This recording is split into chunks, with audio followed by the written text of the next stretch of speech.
what is going on today? This is your humble correspondent here, John Ross Marcus Cox with Way Too Much JRMC. Coming back at you today with some more educational stuff, but really it's cultural. Obviously, it has to do with children and that kind of thing. But I mean, the ramifications are just so far and wide-ranging that it wouldn't be smart to label it just education related, I guess is what I'm trying to say. So let me start out today by saying, my apologies. It's been, I guess, a couple weeks now since I've done a podcast. For those of you that don't know me personally, I also head coach a youth football team, 8 to 10-year-olds here in Louisville, Kentucky, and Lord have mercy, I'll be honest with you, if it doesn't, beginning like late June through October, if it doesn't take up about 95% of my time, I don't know what does. It's 95% football and then 5% trying to keep my old lady and my other 3 kids from feeling like I don't love them at all, since it's just my oldest boy that plays on the team. But that's kind of kept me from being able to stay focused on the podcast and all that. So yeah, but we had, just to kind of give you a little update. So we had our first game this past Saturday, and really those kids, other than just my kids, but those kids, the ones I'm coaching, and whether it be football, basketball, baseball, whatever, those are the reason I'm involved in all this. I mean, I just care about them so much and see myself in so many of them, the ones without fathers in the homes and growing up, living in poverty, that kind of thing. I just feel like it's our duty as adults to give back as much as we possibly can. But we had our first game this past weekend, and we won it. But man, we won it in crazy fashion. We did triple overtime. Ended up winning it because we scored a touchdown, and then on our 2-point conversion, took a cheap shot from the other team, and they just got tired, and I think they got exhausted and cheap shot our quarterback, and it backed them up, and we ended up winning on a defensive stand. It was awesome to see. Obviously, I'm getting super pumped. It's my horse, but just getting to see the kids be excited, and the parents and the fans, and just all the hard work and dedication and everything that goes into the game of specifically the game of football. It's just beautiful seeing it play out in a positive way for kids and for adults and all that stuff. And I'm going to start there on. I think the same way I think that Kentucky is a good example of a microcosm of what's going on in the rest of the country. I feel like football is like, when it comes to sports, man, it's just like it's the most important thing I think that little boys especially can do. I mean, just the stuff you learn, from it. I mean, it's not just about being the one greatest kid on the team or being the most athletic. I mean, it's the one sport where, kids that are super athletic all the way down to not athletic at all, but just want to be a part of a team and experience camaraderie and support, their peers in any way possible. I mean, everybody can find a niche, on a football team and, and improve themselves emotionally, spiritually, athletically. There's always a way to get better. I got one of my buddies. I'm not gonna say his name here, but we had a conversation on individual versus team type sports, and I couldn't put it in any better way than he did. And so I'm just going to kind of quote you what he. So he said the major difference between individual team sports is the elite athlete on a team gives their teammates hope, confidence, camaraderie, belonging, etc. to those kids that wouldn't make it otherwise. He said the greats will be great regardless of the sport they choose to play. He said, but for the role player, being able to fill a niche is life-giving, but they were able to contribute to something greater than themselves and help the stud go into bigger and better things. That connection can never be broken. That role player is forever elevated because of that relationship. And so I know this is kind of a little tangent I'm going on here, but, I do think that encapsulates the game of football and why it's so important, but I also think it encapsulates, a true grassroots movement. From a cultural standpoint, political standpoint, this is what we're doing here. It's a team sport. I don't care if it comes a day where I got 1 million subscribers or 2 million or, you go some kind of crazy number, like the great, the person that's at the top of that's doing that is only going to be there because of the role players and the people that are helping with research and the people that are coming to all the meetings and missing kids' practices and just spending all their spare time being engaged and focused and caring about all this stuff. So I'm going to give that guy a shout out. He knows who he is. That sent me that, and also want to shout out my Lightning football team because of how wonderful kids they are, and I wish I could show pictures of everybody. I wish I had a permission slip from all their parents, but I do not have that. But I just think that especially the team I coach is just such a perfect example of what the purpose of education and community and everything's supposed to be. I mean, you got kids from all different backgrounds. You got black kids, white kids, rich kids, poor kids, smart kids. Actually, they're all smart. I can't say there's some that are smart on there. So I can only say smart there. But kids from all ways of life. And we got pictures of us at the end of practice breaking down and praying and just seeing them all smile and all seeing each other for, what's in each other's heart. And there's just the stuff they go through together. That bond will never be broken. So, all right, I'll move on to the next. Let's move on to the actual topic here.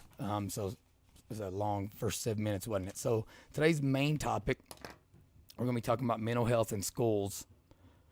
What's appropriate, what isn't, and what is the education establishment. What are they doing behind the scenes?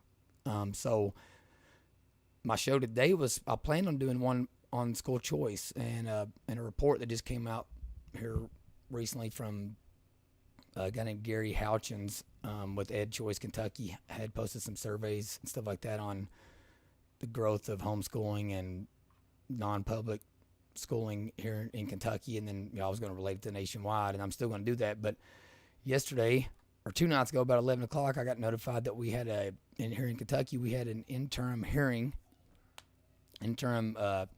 legislative hearing for the Education Committee, and they were going to be talking about the Jefferson County public school system and mental health. And so I pivoted real quick, and I woke up the next morning and drove down there for that. And so we're going to talk about that a little more here.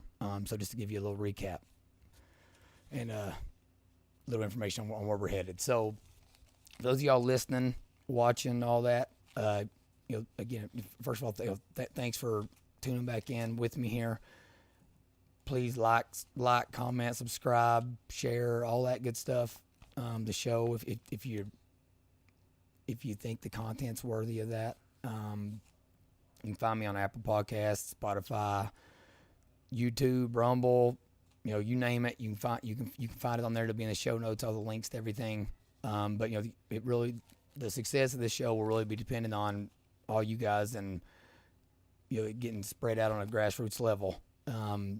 So again, thanks for tuning in. So we're going to start today by looking at an article that's not necessarily specifically referencing what I'm going to eventually be talking about, but I do think it's relevant with to the overall theme and where I think that the educational establishment is headed with all this stuff. So we've talked about in the past the gender ideology stuff and bathroom policy and yada yada, all that. All that we've talked. I know I've talked ad nauseum on this Treasury Department ruling when it comes to how they can spend these ARPA funds and the ESSER money and all that. But all that was discussed yesterday during this hearing. And so let's jump right into this article. I'm just going to touch on a few things, and then I'll get into the meat of what I want to talk to y'all about today. So here we go. Let's make sure I got you on the right screen. Yep, there we go. So this is a New York Post article that came out on the 15th. Kaylee McGee-White posted it. So it's Biden's new Title IX rules deputize teachers to override parents on gender identity. I know y'all remember us talking about this a couple episodes ago. And my point was that they were going to be using Title IX and the language in it, even though in the letter that went out to these schools from the USDA regarding school lunches and not being able to, and how they're going to lose funding if they were, practicing having discriminatory practices in schools regarding the gender identity and sexual orientation, that kind of thing. And it framed it as if they were just going to lose this funding, but really the terminology they were using, the harm, saying that not affirming someone's gender identity was harming a child. They were really setting the stage for being able to extrapolate that out into the home. I mean, if that's harming a child, not affirming their gender identity, it doesn't matter if it's coming from a teacher or a doctor or, in this case, what I'm trying to get at, a parent, it's harm. So, I mean, they're setting the stage and, moving the needle a little here, a little there, to make it to where you can't push back on this stuff. So let's start in here. We got Team Biden's proposed new Title IX regulations make it clear they are coming for your children. The administration ostensibly drafted the rules to protect gay and transgender students from bullying and harassment, but they do nothing of the sort. In reality, President Biden is handing teachers a weapon to subvert parental prerogatives. Title IX is a simple statute that outlaws sex discrimination in education. It says nothing about gender or gender identity, but the Biden administration wants to put its own spin on the law and redefine sex to include these categories. This change has far-reaching implications. One is that it will be used to keep parents in the dark on everything from curricular material to the fact that a child is socially transitioning at school. Like I said before, I discussed this on previous episodes on how the term harm is being used to describe the results of schools denying transgender students from using their preferred bathrooms and using preferred pronouns and all that. But it's not just me being conspiracy theory JRMC that's recognizing what they're doing here. I mean, this is from a mainstream publication, the New York Post, that is saying the same exact thing. They're going to use this stuff to come after your children. And so this hearing we're going to discuss today that occurred in Frankfurt yesterday, it goes right in line with this whole ideology and using Title IX and the terms defined in it to come after parents and to target them for harming children or abusing children or what have you. So that's what we're gonna get into today. Before doing that, let's also jump into this. I haven't spoke to y'all since a lot of masking stuff has went down, especially here in Kentucky, in Louisville, Kentucky specifically. So for those of you all listening across the country, I keep saying to everyone, if it's happening in Kentucky, it's probably happening everywhere. Well, in this instance, I think it's only happening in like 6 other places other than Louisville that kids are still masked up. So, but since then, there's been 2 surveys. I know in the last 2 shows I've done surveys and talked about surveys about progressive policies, and that's why teachers are leaving and whatnot. Well, we have that coming out in another way now as well, where the Jefferson County Teachers Union has had 2 surveys since the last time we spoke, and in both of them, the majority of the teachers surveyed, that were all union members, opposed the mask mandate here in Louisville, Kentucky. Okay. After the first one, the union accused, our little Facebook, our parental Facebook groups we got 2,500 or 3,000 parents and stakeholders in this group, of subverting and manipulating the data. Come to find out, the only way to manipulate the data was teachers could clear their cache or their cookies and end up, and go back and take it a second time, but it was still attached to that email, so they'd still see the same email voted 3 times. But there was no other way of being able to actually manipulate these votes. But because of that, they did it a second time. Well, the second time it came back almost exactly the way it was the first time, as far as how many people were opposing it, how many teachers and all that. But my apologies that I haven't been back on air, since then. But just know we've been fighting for you during all this. I'd contacted Democrat lawmakers and spoke with them. Obviously Republican ones that I know were in our camp and all that. And I thought we had a chance of getting it overturned. And last night they rejected it again. And so, I know everyone here in the Louisville, Kentucky area that's wants this stuff to end is engaged and is reaching out to lawmakers. But listen, if you're listening anywhere else across this country, I know our group got referenced on Clay and Buck earlier today. Any other state, it doesn't matter. Please reach out to legislators in Kentucky, school board members in Jefferson County, and apply pressure. I mean, this stuff needs to be all over the news. I mean, it needs to be on Fox News. It needs to be on major podcasts, Timcast, Tim Pool and the Timcast IRL crew, Jack Posobiec, Ben Shapiro, Matt Walsh, all you guys. We need y'all. We need you here in Louisville, Kentucky to apply pressure and make this stuff front and center of the national conversation around schools and COVID and all that nonsense. But again, what we're going to talk about today is if this stuff's happening here, it's happening everywhere. Okay, so again, yesterday, August 16, 2022, educational hearing. I walk in there, I didn't really know what to expect. A lot of these things you don't even know that they're going on a lot of times. Even some legislators don't think they're going on. But I get in there. We got normal Courier Journal people from the local news. Dr. Marty Polio, JCPS's superintendent, was supposed to be speaking, and I thought that was going to be the most important segment on there. But it wasn't. Not even close.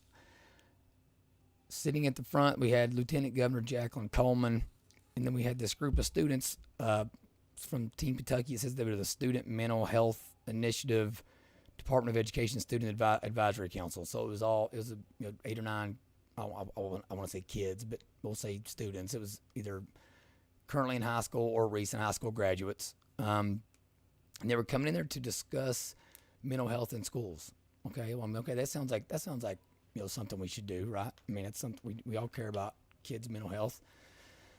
But man, did a lot of stuff get exposed and brought to light regarding social emotional learning, and I think it's the Department of Equity, Inclusion, and Behavior, and these surveys that are going on in schools that just seem like they are, so benign in nature, and then you dig into it and you realize that, man, they are setting the stage and using terms and like doing everything they can to frame this stuff in certain ways so that people don't pay attention. And it's my goal to make sure that I help keep the story focused where it needs to be focused.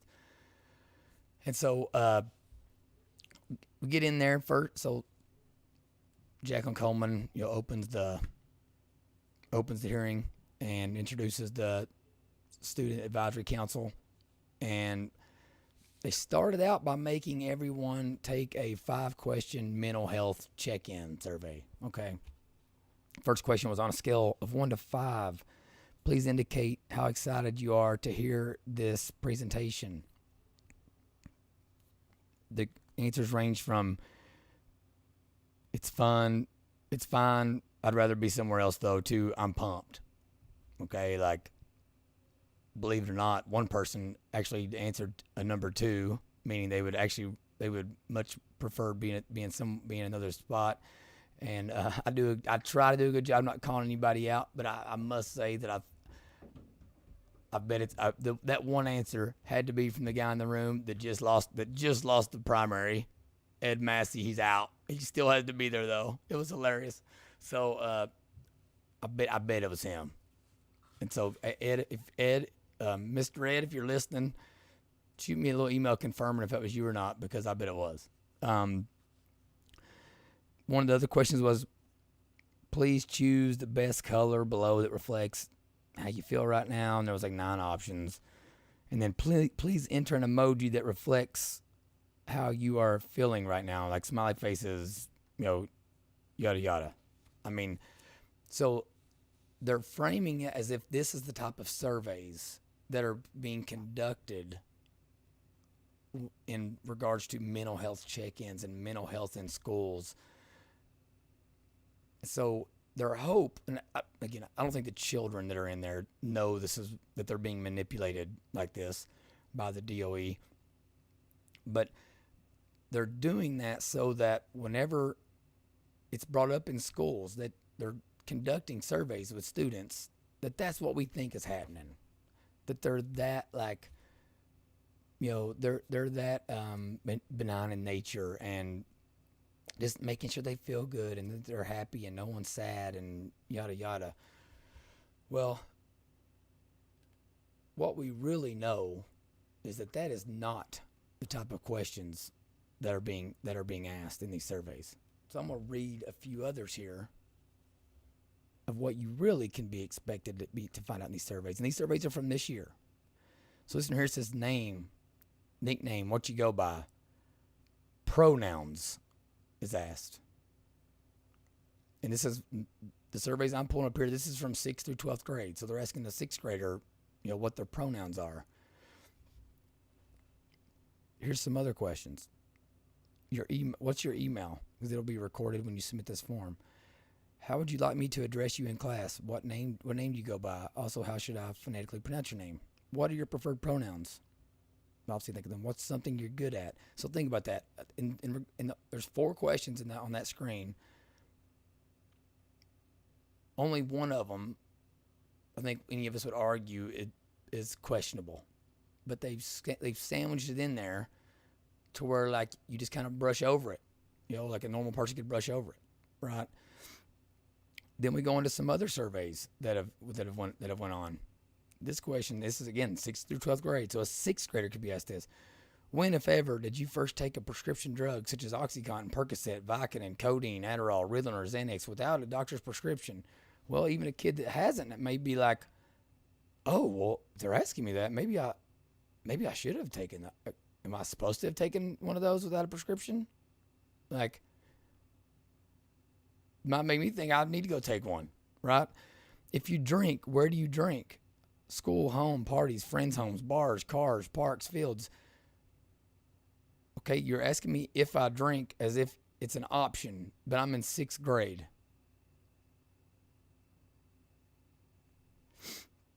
On how many occasions, a 6th grader, on how many occasions have you used ecstasy, also called MDMA, X, E, Molly, rolls, or beans, in the past 12 months? What is the zip code where you live? During the past during the past year, have you experienced any of the following? My friend's family have been treated differently because of their race. During the past 12 months, did you make a plan about how you would attempt suicide?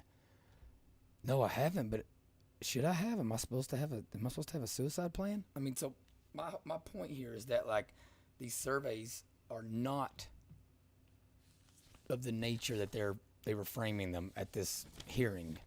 They want all the legislators to think that when they say surveys, anytime they say survey, they're asking you what color that you would associate with your feelings. And so, believe it or not, you'd think in a state with a Republican supermajority, we'd have a room full of people that was suspect of anything coming out of a Democratic governor's administration. But we had senators in there that were taking a hook, line, and sinker. I mean, it was pathetic.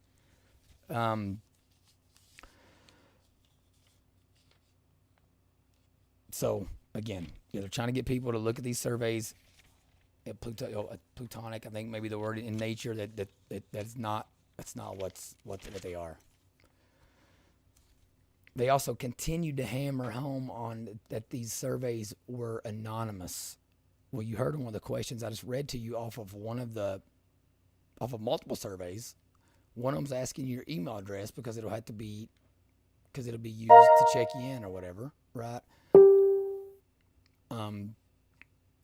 Then the other one that we're sitting there that I was reading, I don't know what just pinged, so I'm nervous, hoping that we haven't cut off here or anything. Was asking you your zip code. So I mean, they're doing. I mean, they're going to pinpoint it the best they can, and any device you submit this to is going to have an IP address to it. So maybe they won't record who's using any device or whatever. They're not seeing who checked it out. But again, we all need to realize anything we do digitally, there is a record of time and place, and most likely who it was that was on that device. So just take note of that. So then we got into some of the heart of the numbers, and said that according to the CDC, 1 in 5 Kentucky students with mental health, 1 in 5 Kentucky students has been diagnosed with a mental health disorder. Okay, but then they said only 20% of this 20% received care from a mental health professional.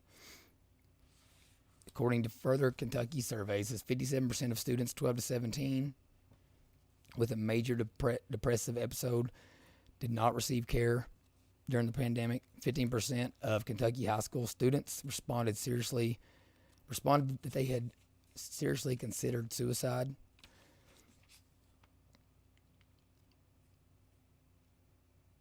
And then I got around the 16-minute mark. Obviously, I know y'all don't know what that means, but Lieutenant Governor Coleman, she made this statement that when it comes to a student's mental health, and I really am curious on how you all feel about this.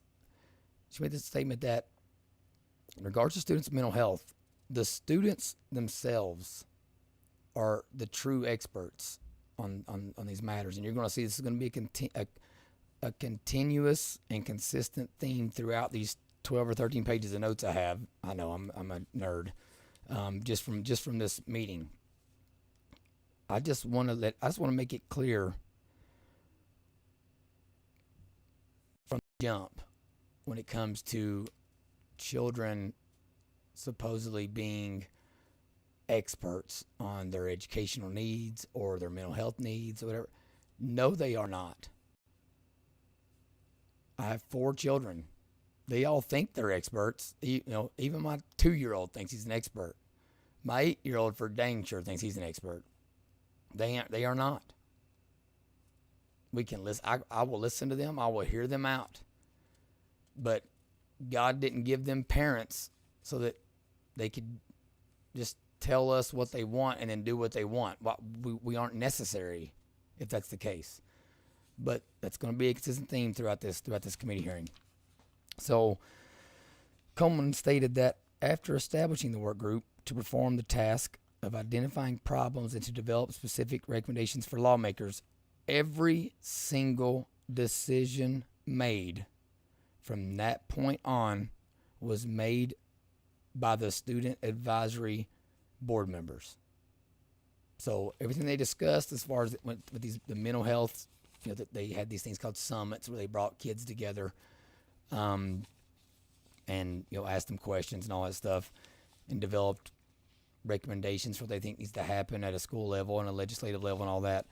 But she was very proud of and very specific and adamant in us knowing that every single decision made was made by let's just call them what it is. They're kids. Even the 18-year-olds are kids. All right, so she's proud of that. I think it immediately taints whatever comes out of it. Okay, so she says they designed these mental health action summits, they implemented them, they facilitated the conversations, and they dove into the data. They also partnered with the Department of Behavioral Health under CHFS and with the Division of Family Resource Service Centers, and that their representatives, I think they called them, I don't know, fuzzies or something. It was, I don't know what the word they were using. It was really weird. But they were the one adult present in the room with the students and student advisory group during these mental health summits. And they stated this multiple times. There was one adult in the room. One.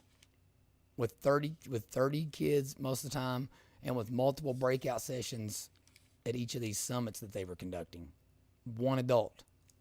Which means the majority of everything that was going on was students and kid-driven, discussing possibly some of the scariest, most traumatic events possible, right? I mean, You just saw they're asking about suicide and drugs and sex and pronouns and all that. Like these little kids, they don't have any wisdom. I'm 35. I don't have that much wisdom, right? I mean, like I'm accumulating it, hopefully. But they haven't even lived long enough to make the mistakes yet. So just to kind of give you some background, like I said, they were conducting these. They conducted 10 mental health summits around the state of Kentucky. 7 were in person, 3 were virtual. It was like 300 kids ended up participating. Facilitated by students with 1 adult in the room, and they kept acknowledging. Even the student that was presenting acknowledged that at each event there'd be multiple smaller breakout sessions, but only 1 mental health professional in attendance. And this was the crazy part: 0 of the students utilized the services of the mental health professional that was present. 0 of them. So God knows what state of mind or frame of mind those kids were in once they left the building. I mean, to me, that just seems so ill-advised and so short-sighted and naive and harmful. I mean, the potential harm that could come from that. So they had these 10 things and these 10 events, and after that they went out and they built a set of student recommendations, like I said, for the school level, for legislative action. And we'll go through these. And again, let me I don't say again, I haven't said this yet. Let me start by saying this. When I'm talking about these students, first of all, like, we should be extremely proud of the initiative and the discipline and determination that this entire group, the Student Advisory Council, has shown, and the responsible nature of their actions and the maturity that they presented their findings with. They're very well spoken, very put together, very respectful. So nothing I'm saying is meant to say anything negative about the children that were involved in this, or the young adults that were involved in this. I mean, they're doing what they've been empowered to do, and obviously aren't surrounded by adults that are willing to do what needs to be done, and so they're rising to the occasion. I mean,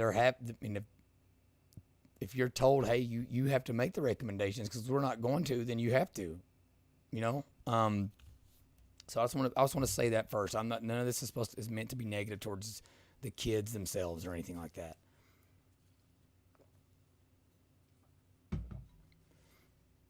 So, all right. Now that's out of the way, so I just don't want y'all thinking I'm being mean to kids or anything. So let's start with the recommendations. First one was provide comprehensive suicide prevention in schools. Next one was allow excused mental health absences, expand access to mental health services and treatment. So that we needed to increase mental health awareness and education, increase and improve mental health professional development, and then 4 others that they listed were offering mental health check-ins, which is the initial survey we talked about. Offer mental health breaks, increase awareness of support for eating disorders, and prioritizing and improving school culture and climate. So those were the 9 findings and recommendations that they had, and on their surface, those things sound wonderful, right? Like, I don't think anybody is going to argue against society getting better at things. Okay, I think the issue comes when we start discussing who's going to provide these services, who's going to administer them, how are we going to oversee them, and then the pink elephant in the room, how are we going to involve parents in this. And I'm not talking about parent representation or voted on parental representation. I'm talking about individual parents and the fact that they have the control of their children until they're 18 years old.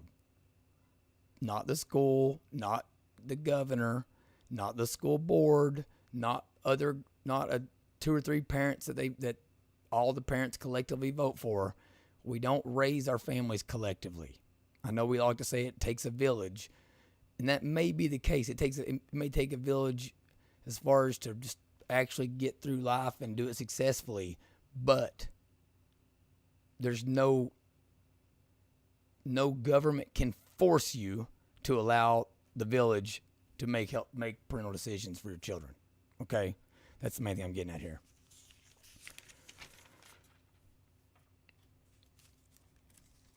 Then they dove in a little bit more to a few more specifics about what they meant on some of those recommendations. So they wanted to incorporate student voice in all levels of decision making. One of the students, she stated, "Let me be clear. This doesn't just mean including students at the table. It means authentically," here's a great word, authentically valuing their thoughts and opinions. In other words, if we say we need something and you don't agree to give it to us, you're a bad person. You're harming us. You're not taking us into consideration. You know, that's a. As I've gotten older, I feel like I can look back on my own life and see when maybe I started to mature in different ways. And once I started realizing that I could offer advice or have a conversation with someone, even if they asked me for advice,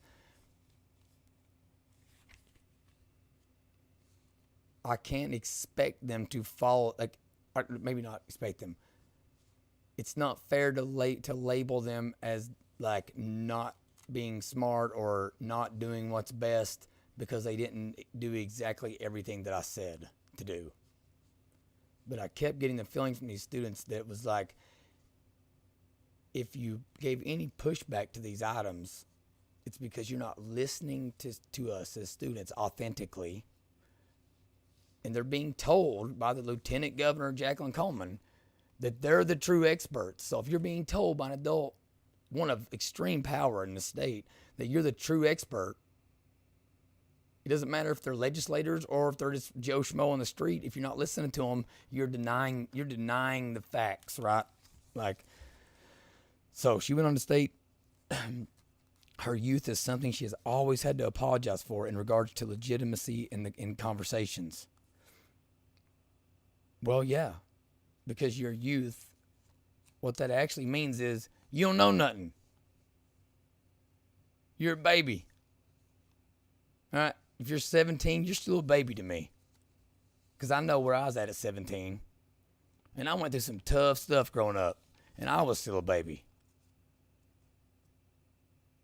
13-year-old, you are an infant. Not just a baby. I mean, you're basically still on the teat. You're on the baba still.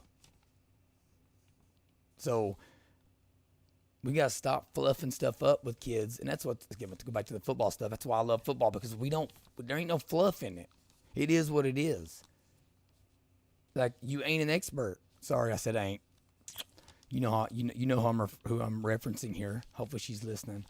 You are not an expert. You are not a grown-up.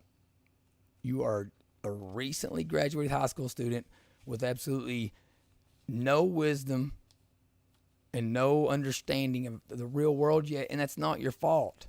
It just is what it is. You haven't experienced it yet. You've never bought your own toilet paper. If your mom and dad didn't give you the $10 bill to go buy it with. So, I mean, take solace in that.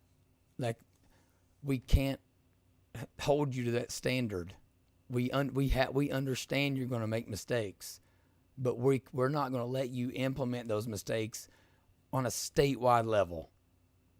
Or at least, if I have anything to do with it, we won't. This was also the part where I started taking key notes of this, and this is, y'all hear me talking about language a lot and defining terms and terminology and how they're weaponizing the English language against us right under our noses by defining should to mean must, right? In that in that Treasury document that I'm always talking about. But we have to start listening for these trigger words and these trigger phrases. Anybody that's ever watched CNN and MSNBC and places like that, you'll hear the same little slogans all over the place. And that's what the conservative movement hasn't been good at. We're not good at that. We kind of rebel against common messaging because we all want to be original. But they started using these terms, the students and the lieutenant governor and the board member that was there, evidence-based and evidence-informed, and follow the science and believe the experts and authentic conversations. All phrases like that should throw up red flags immediately. I ain't saying you stop listening to them or you cut or you block them out, but you need to make a mental note to go back and look at whatever it is they were talking about, because they start using those terms whenever things are questionable, and they want to shame you into not looking into it deeper. So again, pay attention to that. Evidence-based, evidence-informed, follow the science, believe the experts, yada, yada. They want suicide prevention curriculum offered twice a year. And of course, they don't just want any suicide prevention curriculum. They want evidence-informed suicide curriculum. Oh, great. Okay. I would have just put out some crazy nonsense on suicides. I wouldn't have even made sure it was evidence informed had I not read their recommendation. I wouldn't have done it. I would just wrote it up off the top of my head. I'm glad they reminded me to do that. What they really did was, since they said it needs to be evidence informed, whatever they publish must be evidence informed, because they said they were requiring it to be evidence informed. So if they say this is the curriculum, there's no need for you to look into it anymore, because since they said it was going to be, it is evidence informed. Okay. Anybody who knows, anybody who loves some Dr. Fauci will know what I'm referencing here. How that, how the CDC weaponized, and the NIH and all that weaponized, scientifically backed and all that, all those terms during the pandemic. They want to allow mental health. They want to allow for mental health absences to be excused, but specifically they want 6 guaranteed excused absences of mental health every year for every kid. Sounds great, right? Anyone who's coached or taught or anything knows that even if an absence is excused, it still doesn't take away from the fact that you weren't there for the material that was taught that day. And either the stuff we're teaching in schools matters or it doesn't. And so I may get some flack back on this, because I know we've had some of our local groups here have gotten pushback from school administrators on getting absences denied for being excused in regards to counseling and all that. But I just think we may need to really think about the ramifications, of certain policies like that. What kind of documentation? Is there going to be any documentation required, or just the parent signing off on it? What this going to do with funding? Are those schools, hypothetically, there could be 20% of the student body decide one day that, hey, we want to skip school tomorrow to go on a trip or something, right? It's senior skip day. Well, if documentation isn't specific on what they can't, or let's say they can't require specific documentation, it's just a parental note. Well, guess what? You have to have so many kids at school to get your funding in a given day. That's why sometimes they'll cancel school for some people being out for flu, or them being afraid some people are going to be out for flu, because they don't want to mess with their funding. So I just think we need to take a step back and look at how can certain things be abused, just what are the true ramifications of it. So we just passed a bill in the state legislature of Kentucky this past session, HB 44, that everybody thinks guarantees people's rights to take mental health days. And I've seen it be referenced several times, and I've tried to let people know that bill was just another bill that everyone thinks did some big sweeping thing, but it really didn't. It just stated that schools are now allowed to implement policies that does forgive mental health absences, like excused absences. It doesn't say they have to; it just says they can. But they touted it as if it said they had to. And now people think that says they think it says they have to, when it does not. They want a licensed mental health professional every single day at every single school, K through 12. Sounds great. Do we have enough mental health professionals in this country to fill that need? In addition to the needs we have in hospitals and in actual counseling centers and rehab centers and drug centers and like private practices, do we even have that? I mean, this goes right back to like the school resource officer conversation. We've been saying we want SROs in every school, and Jefferson County, Kentucky's been saying for years they can't recruit them, they can't afford them, yada yada. Well, okay, we're just going to add another requirement into the mix. We already got a teacher shortage, we already got a bus driver shortage, we already got a SRO shortage, and now we're going to have a mental health professional shortage. We'll just never get caught up. But also when I say this, it's like we've been going to school for how long, and gotten by, right? And we've always felt as if, there's no doubt that there's a stigma around mental health, no doubt about that. Okay, that we need to be more accepting of people that have issues and help them get the care they need, through whatever means necessary. But my argument would be that the public school system, public education system, has not given me the faith needed in how they will administer such services to make me think they'll do so in good faith and include parents. And that was one of the things, like, I specifically was so appreciative of Representative Jennifer Decker from Shelby County during this hearing, because that was one thing she stated was, hey, listen, all this stuff is wonderful, I guess, but I haven't heard one word about parents. And she was right. There hadn't been the word parent had not been spoken out of anyone's mouth the entire hearing. So they wanted to offer peer mentoring, peer support for students uncomfortable talking with an adult. So let me rephrase this and put this in like real world terms for you, which is my specialty. They're basically saying, let's let one troubled kid go seek out wisdom from another troubled kid who most likely still hasn't matured or been able to process their own issues, all without an adult present. Gotcha. Sounds like a winning strategy. Again, I've been there, done that, got the t-shirt. Okay, kids are going to seek out, they're going to talk with their friends, and they're going to communicate and get advice and all that. But I don't think any of us actual adults would venture to say that more often than not, the advice you get from your peers at 17 is very sound or well thought out.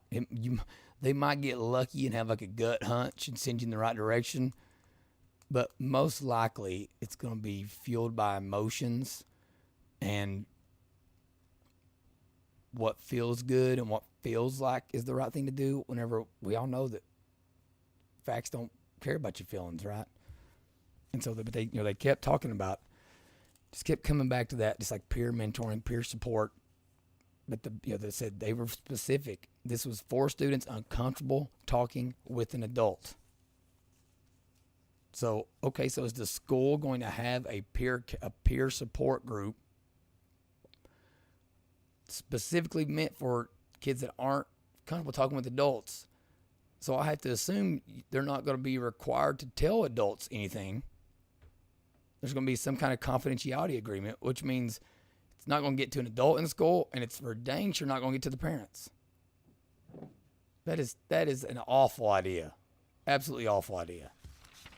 Moving on. Another female student said, she kept discussing, let's raise the student voice, and and make it clear that they're the experts. Again, they said this again, but you're not. You're a kid. You may be able to tell us what your problem is and what's bothering you, but you're by no means qualified to determine the solutions to that problem. I'm not even being mean here. I'm just saying it's not like it's a very, like, we're talking about a very high risk gamble there we're taking.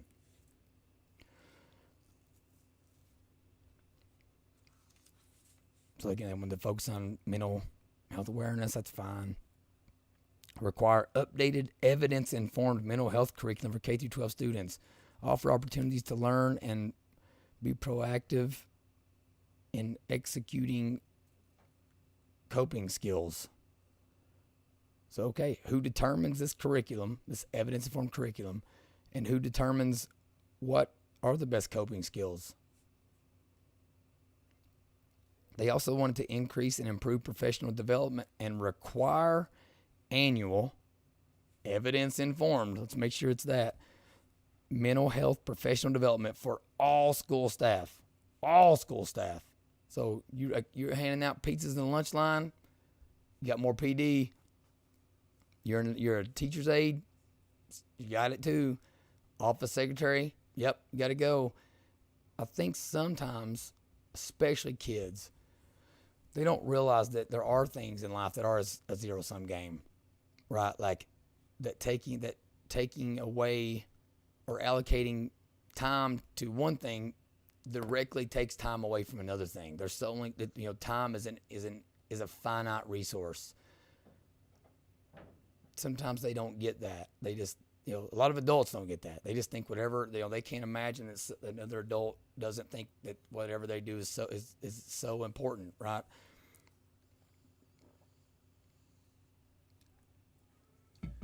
But I would like to know what teachers think about that. All I keep hearing is that teachers are required to do, so much, and they don't get paid enough, and for what they have to do. Well, okay, this is their students saying, hey, you don't do enough. You need to do more. Like, we know you're already taxed, but we need you to become mental health professionals. And now you're not just on the hook for teaching us to read and write. Now you are responsible for our whole child well-being, from head to toe, inside to outside. Our well-being is your responsibility. That's way too much to put on teachers. And if we think we have a teacher shortage now, let's keep moving in that direction, and let's see how short the number of teachers we are, because I think it'd be astronomical. I mean, we may end up with zero. They discussed on July 22nd the omnibus bill that was passed allocated $300 million towards expanding access to mental health, specifically in schools. Let me tell y'all something else. And I keep saying I'm going to do a deep dive into this, and I promise you I'm going to. It's just such a big endeavor that all this ESSER money and the American Rescue Plan Act money, we're talking about billions and billions and billions of dollars. The student mental health, SEL, all that, so much of that money can go towards this, and that's why they're setting the scene for this now. Okay, they didn't have the funds for it even 3 years ago to really implement it. Then here comes the Rona, and they saw a window, and they are taking it. They are capitalizing on it, and they're planting seeds. So when they start spending these millions and millions and millions of dollars on this stuff, they'll already be able to say that we told you, right? We published a 437-page document to tell you we may be doing this stuff. Why didn't you read it? Well, guess what? I know you can't read it, and that's why I'm going to try to do the best I can with it. Not that you can't read it, but you don't have time. Real people don't have time. I'm just a weirdo, and I'm a nerd, and I like that kind of stuff. And I know other nerds and weirdos that like that kind of stuff, and they know who they are, and they know I couldn't do any of this stuff without them. So, one of our Louisville representatives, Tina Bojanowski, she took the time to make a point that she wanted to stress the importance of social emotional learning in our classrooms.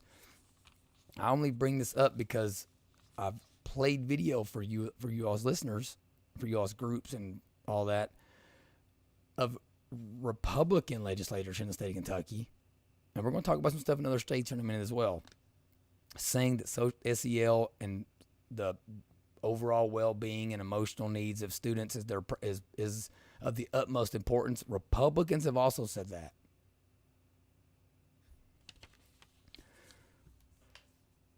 They started talking about this, and I thought this was interesting. And this will probably be brought back into the mix in another episode at some point in time. But again, they were just planting seeds in every direction, and they said, they basically started talking about care and being able to go to psychiatrists and psychologists or counselors or whatever, and that how many people aren't diagnosed. And they said diagnosis is privilege. So basically, if you got a diagnosis, it's just because you're privileged. And so many others can't get diagnosed because they don't have privilege, they don't have health insurance. And so we have to administer that in what they think is the most efficient way possible by doing it in schools. Because these people, they're never going to have the means to be able to go to a psychiatrist. So we need to give teachers 2 days of professional development so they can diagnose. And then guarantee you Pfizer and on places, they're going to be cooking up their own Adderall and Ritalin prescriptions so they can use those programs and the Democratic Party to pump up their stock prices and fill our kids full with prescriptions and figure out a way for teachers to be able to write those things. I mean, you just wait. And they specifically, right after that, they referenced the ESSER funds and how they could use those ESSER funds for social emotional learning related materials and programs. Then came one of the most disturbing statements from any legislator in the room. Senator Reginald Thomas, also from Louisville, he made the statement he wants to give students not just a vote on the Kentucky Board of Education, but on the board of every district's school board and on every SBDM. So let's think about that for a second. We got these adults telling kids that you're the expert. You know what's best. You developed a plan. What do you have a job for then? But we're telling them this, and then we're telling them you should have a vote. You get a vote.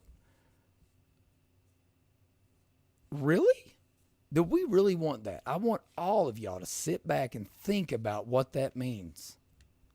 If we have 13 adults on a Department of Education board, and we add another seat or remove one of those 13 and make it a student seat, what is that student really adding? What value? What value are they adding being able to vote that they couldn't have added just by being, having a consultant seat or having a seat in the room and being able to talk? It's all feel-goody stuff. No one thinks that's a good idea. No one thinks it's smart to let their 8-year-old pick their bedtime or choose their dinner every night. So we may do it sometimes because we get lazy, but none of us think it's a great idea. So if we don't think that's a great idea, how's it a great idea to let a kid vote on matters that will affect millions and millions of children? The answer is it's not. And any adult that thinks it is does not deserve to be sitting in whatever seat they're sitting in. Reginald Thomas, if you really believe that, sir, I don't know you personally, and you seem like you're probably a good dude. But if you really believe that, you don't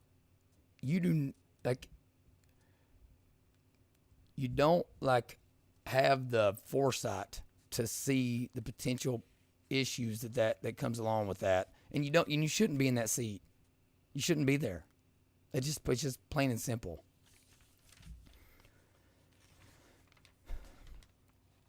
Thank goodness for another Republican legislature here in Kentucky named Shane Baker. He's from East Kentucky. What up, my boy Shane? Listen, he's a great guy, and we're getting to know each other a little better and better. But like he should, he holds me at arm distance, and I'm not quite all the way behind the curtain yet. But hopefully he'll realize that I'm in it to win it and here to help at some point. And I was so appreciative of his statement because he stated that his teacher constituents had told him they want to teach, and they have no interest in being mental health professionals. And y'all know that's been a consistent theme of mine, that we are putting too much on teachers' plates already, and none of them went to school to do any of this crap. This like trying to be a counselor or a psychologist or a child protective services agent or any of that. They didn't sign up for that. They wanted to teach kids to read and write and to prepare them for the real world. Or they don't want to be the mask police. Nor do I expect them to be. I don't want activist teachers. I want what we all think of when we think of teachers. Sweet, kind, caring men and women that have a deep desire to influence the next generation and help them become productive members of society, and that do so with the knowledge that they're most likely foregoing certain financial benefits they could get by taking their talents elsewhere, but they're more interested in serving their communities. That's the kind of people I want there. So it's like I said, I don't want teachers that are pushing back on mask policies and I for dang sure don't want teachers that are not wanting to tell parents that the 9-year-old in third grade is wanting to transition, or a 14-year-old's pregnant that doesn't want to tell their parents that. I definitely don't want those teachers either. So thank you, Shane, for your pushback and for your questions and remarks, because it couldn't be any more true that teachers do not want that. And just go back and listen to my previous 3 episodes, and you will see that is a consistent theme from coast to coast, north to south, east to west. All colors, creeds, religious backgrounds, ethnic backgrounds. It's the same. They don't want to do it.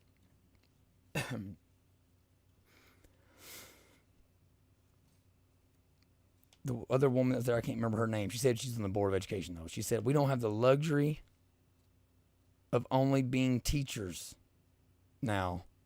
We have to focus on the whole child.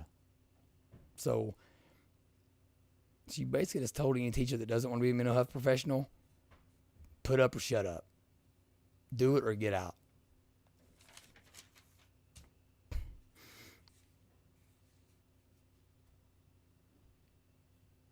Once again, I got notes in here from Representative Jennifer Decker.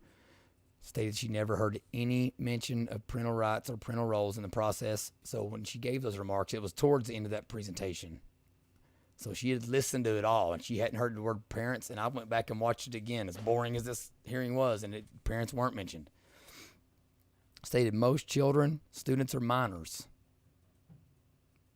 And then she referenced how she knew some teachers had stated point blank they will never inform parents. And it's my hope that she was referencing my podcast on that Facebook comments thread I went through that was like an hour and 45-minute podcast, but I couldn't shorten it anymore.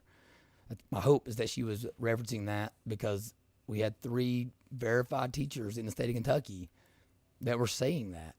They didn't care if the kids were pregnant, if they were questioning their sexual identity, questioning their gender identity, questioning sexual orientation, if they were sexually active, they were doing if they were doing like, if it wasn't illegal, they said they wouldn't tell the parents. In response to that, the board member that was sitting there stated, well, the site-based decision-making councils at these schools, they have parental representation. That's the parental representation, she said. Here's what I want you to hear. Kentucky Board of Education, Student Advisory Board, Andy Beshear, every politician across this nation, Republican and Democrat. I'm not talking about parental representation. I'm talking about my rights as an individual parent and the role I serve for my children. I don't care if 400 million other adults vote and think that me letting my kid play football isn't the right thing to do. I don't care.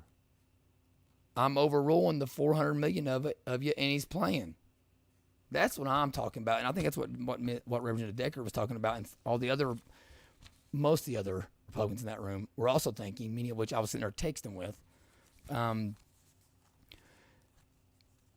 So that's the general overall theme of what that hearing was about. And I know this podcast has been a little all over the place, and I don't like doing shows like that. I prefer to be very well versed and have done my due diligence from a research standpoint and seeking out counsel and information and all that before I do a podcast. That makes it hard for me to do a large quantity of them because it just takes a lot of mental energy to do all those things. But this was just so important, and I know most people aren't going to go listen to the 2-hour committee hearing because it is like watching paint dry. That's why I went in person, because it's at least more exciting because you can see people and you can follow on people's emotion, like their emotions, their facial expressions, that kind of thing. So that to me that was the as far as statewide and countrywide goes, that was the most important part of that hearing, was that discussion, because that's the discussion that's happening everywhere. Okay, and the language that was being used is just so important. And I keep wanting to make it a point to discuss with everyone that we have to pay attention to the language that's used, even in legislation and rules and regulations that we think we agree with. We have to be precise and realize that if we're not specific on what we want, it will not be adhered to. And so I got a couple other little things that I'm going to show you. So we've already I had a couple states that have tried to address some of this SEL stuff, the surveys, gender ideology stuff, those topics. And I know everybody, if you're a conservative or Republican, Ron DeSantis is one of the guys that we all are very high on and think would take this country in the right direction. But even those legislators, you got to go really read what laws they're passing and look at specific language. All right, so I'm gonna pull up. This is Florida HB 1557. That was just like the "Don't Say Gay" bill or whatever. There was nothing of the sort. Okay, that didn't say anything like that. But that was being framed as this like terrible bill that was going against everything. Going to set the the LGBTQ movement back and population back generations and all that. Well, even in that bill, they include language that basically just overrides everything in it that that was possibly good. So I'm going to go back over to my dual screen here, and it's kind of show you what I'm talking about. And this is we got to look at, we got to read this stuff. So it goes on here. It's saying a school district may not adopt procedures or student supports forms that prohibit school district personnel from notifying a parent about his or her student's mental, emotional, or physical health or well-being, or a change in related services or monitoring, or that encourage or have the effect of encouraging a student to withhold from a parent such information. School district personnel may not discourage or prohibit parental notification of and involvement in critical decisions affecting a student's mental, emotional, or physical health or well-being. Sounds great. Let's keep reading. This subparagraph does not prohibit a school district from adopting procedures that permit school personnel to withhold such information from a parent if a reasonably prudent person would believe that disclosure would result in abuse, abandonment, or neglect as those terms are defined. If Florida was actually worried about fixing the problem, they'd believe in what they were saying. But that section basically says we believe in it, what we're saying, but we don't want to be on the hook for it. So what's a reasonably prudent person? If I ask someone on the street, myself included, tell me some professions that you think by and large are full of the highest number percentage-wise of people that would be defined as a reasonably prudent person. You want me to tell you what the number one answer would be for me? I'm being honest. Even in today, even right now. Teachers. If teachers aren't reasonably prudent people, then God help us. So this Florida law that was just passed, that was being championed as the greatest thing since sliced bread on the conservative side of the aisle, literally backdoors everything it said, because no parent is going to be to sue and argue in court that the teacher wasn't a reasonably prudent person.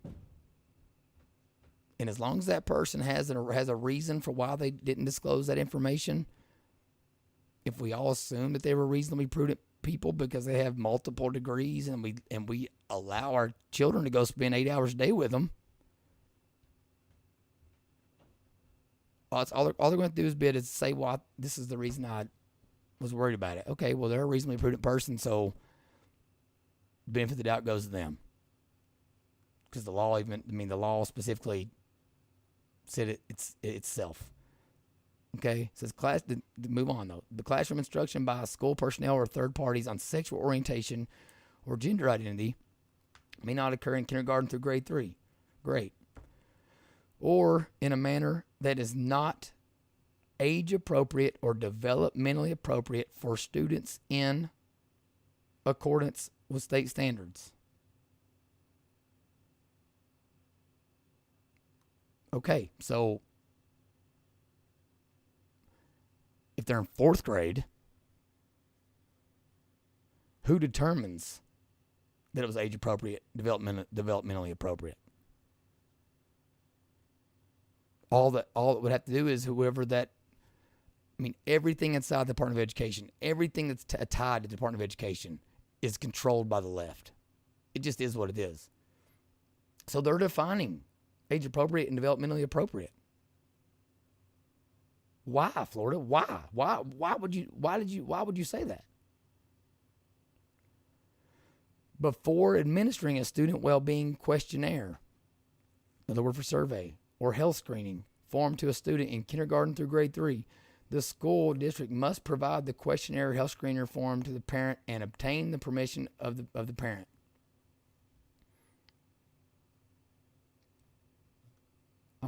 I'm okay with that. They have to obtain permission from the parent. So there's no opt out. They have to opt in.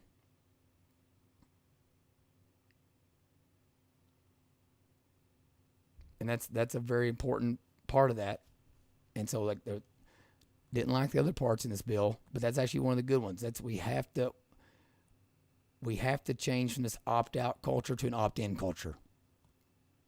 Like because what they do is they bury it in paperwork and just say they never got it back. Well, and hey, we gave you the opportunity to opt out.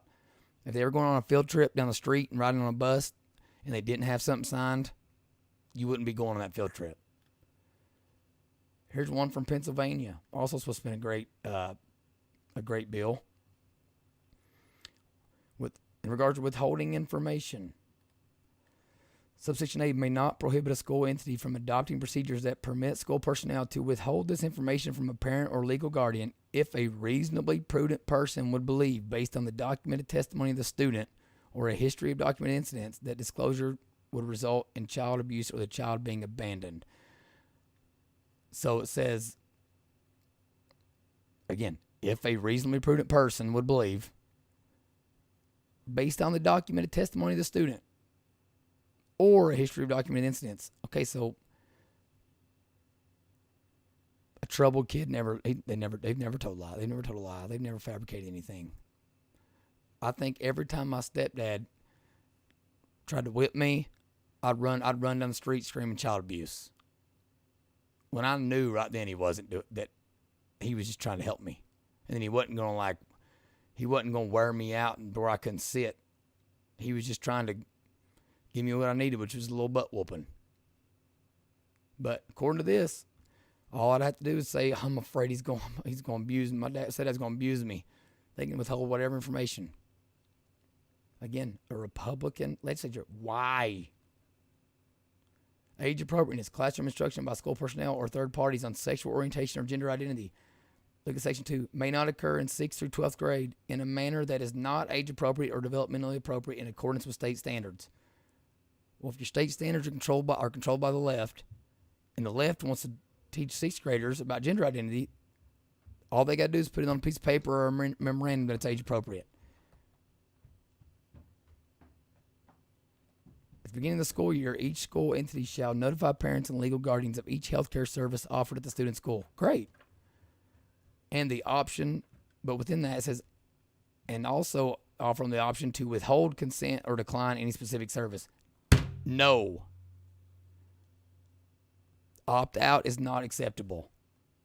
They should have to specify we want our children to be able to access these services, or they don't, or they can't. Why would a Republican legislature do that? Why would they put that in there? It's because they ain't the real deal and they're scared. They're letting their feelings get to them. They're all in their feels. We have to stop this nonsense. We either believe what we believe or we don't. It's as simple as that.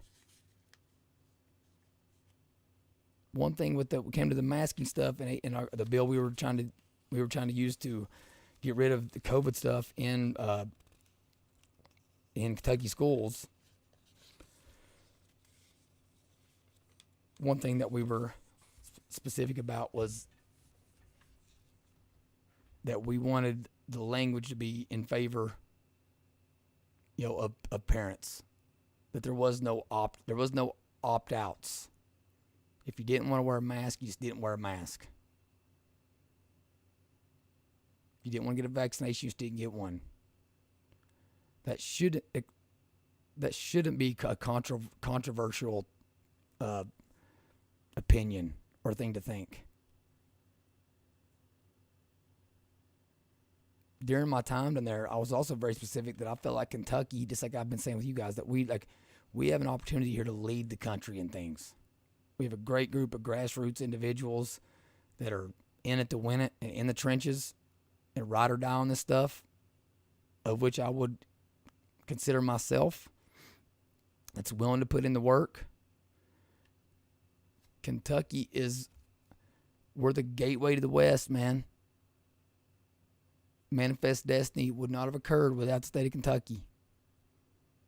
We are the middle of the country. We're the average man. We're the average dude, average woman, God-fearing, love our country, serve our country. We have an opportunity here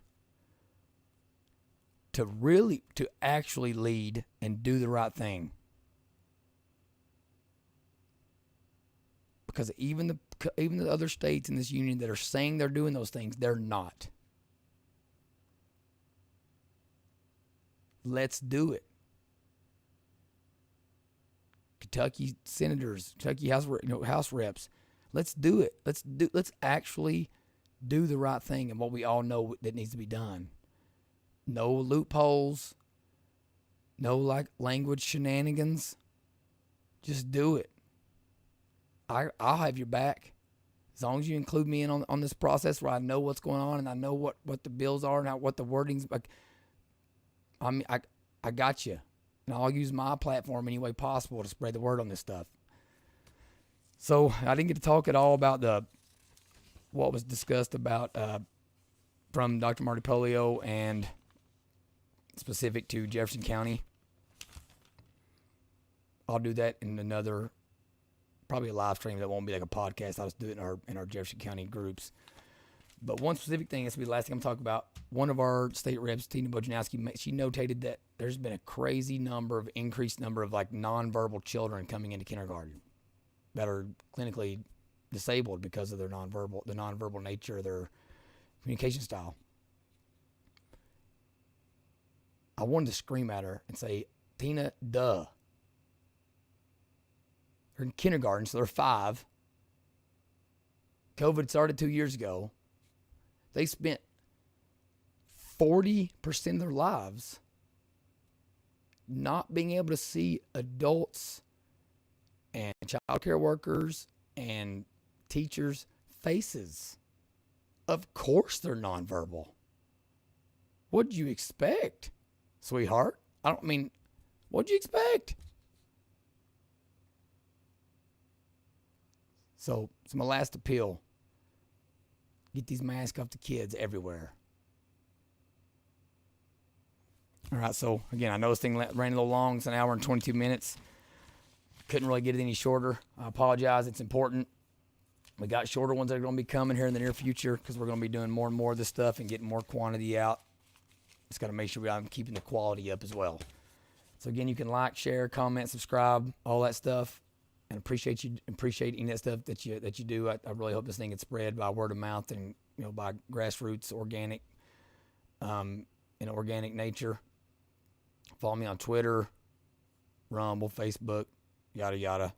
You know the deal. Thanks a lot for listening. Hope you got something out of this.